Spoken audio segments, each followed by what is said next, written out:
Krystal, what do you take a look at? Have I got a story for you? It's about greed, corruption, mismanagement, and the way workers get smeared and screwed.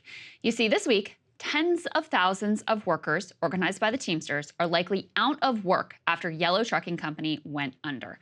Now, the company was quick to blame supposedly unreasonable demands from workers for their woes, but the true story of their demise goes back decades, with mismanagement so egregious that even a massive taxpayer bailout gifted to them basically by Jared Kushner and certainly the Trump administration could not rescue the company. And the end result, my friends, is that American taxpayers are now the proud owners of a massive stake in a company that just went belly up. Let me unpack all of this for you. So Yellow's desperate financial straits really begin in the early 2000s. They placed a massive bet on a $1.1 billion merger with a top competitor called Roadway Corp. Bold bet, I guess, but instead of benefiting from their new dominant market position, Yellow struggled under that massive debt load after they failed to effectively navigate the merger. This debt almost pushed them over the edge after the 2008 financial crash, but they managed to narrowly escape bankruptcy by wiping out their shareholders and forcing their workers to take a huge pay cut. At that time, the Teamsters agreed to billions of dollars in painful worker concessions in order to try to keep the company afloat. But it still wasn't enough to right the ship. And then when COVID hit, Yellow was once again facing financial collapse. But unlike you or me, or the vast majority of workers and small business owners in the country, Yellow had an ace up their sleeve by the name of Jared Kushner. You see, in one of their attempts to refinance that giant debt burden, Yellow had refinanced through private equity giant Apollo Global, which kept the company going with a massive $600 million loan back in 2019.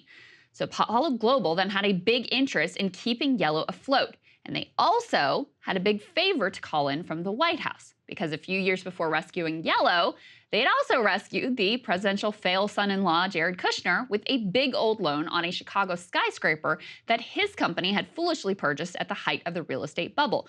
Given what commercial real estate valuations look like today, I can only imagine how screwed that loan investment is at this point.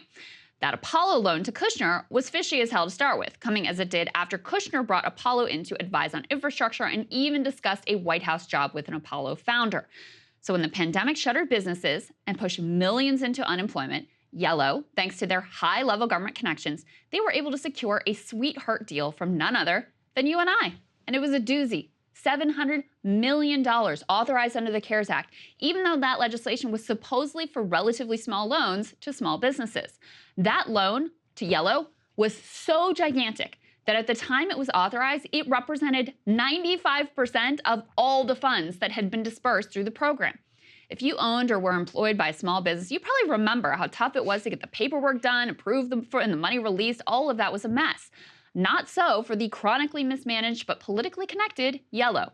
With the administration access provided by Apollo, they argued that the company was critical to national defense and therefore deserved to be part of a special carve-out program within CARES. This was complete bullshit. In fact, in 2022, the House issued a scathing report denouncing the decision as politically driven, including direct intervention that may have gone all the way to the big guy, Donald Trump himself.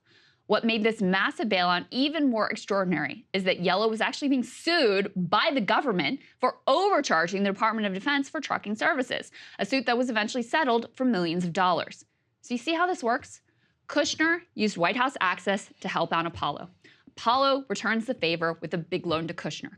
Kushner returns that favor with a massive bailout to an Apollo company. And round the favor trading for elites who can fail and screw up in every way possible, but still somehow secure the sweetheart deal they need when they need it. And you know what? If the company had actually been able to turn itself around, keep those workers employed, that would be one thing. But even with taxpayers bailing their asses out, they still were not able to turn around. And now about 30,000 workers are facing unemployment, and we are stuck with the bill. To add insult to injury, the company and some in the media have had the temerity to blame Yellow workers for this disgraceful state of affairs, blaming the union's strike notice for the company's failure.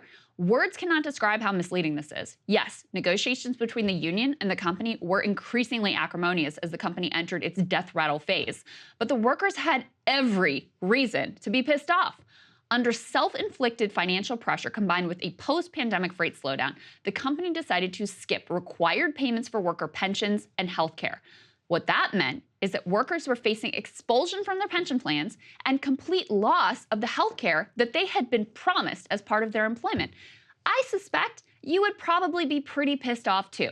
But no, as always, workers were expected to just take this quietly, and along with taxpayers, eat the losses forged by decades of failed company management. And when they didn't, they got blamed for not sitting down and taking it on the chin and bailing the company out once again. There are like 18 elements of this story that are just absolutely classic American capitalism. Favor trading, sweetheart deals, scapegoating workers and unions for daring to speak up while they are getting screwed, socializing the losses to taxpayers while privatizing any potential gains. But yeah, let's just pretend this country is a free market meritocracy where the brilliant and deserving succeed instead of the connected and the craven, where the elites can never fail, they can only be failed. And by the way, where corruption gets a pass if it's corruption from your own side of the aisle. But hey, at least Kushner got his skyscraper loan. This one was really, when I started reading— Hey guys, if you want to see what I had to say to Krystal's monologue, not just this one, all of them, going back to the very beginning, become a premium subscriber today, breakingpoints.com.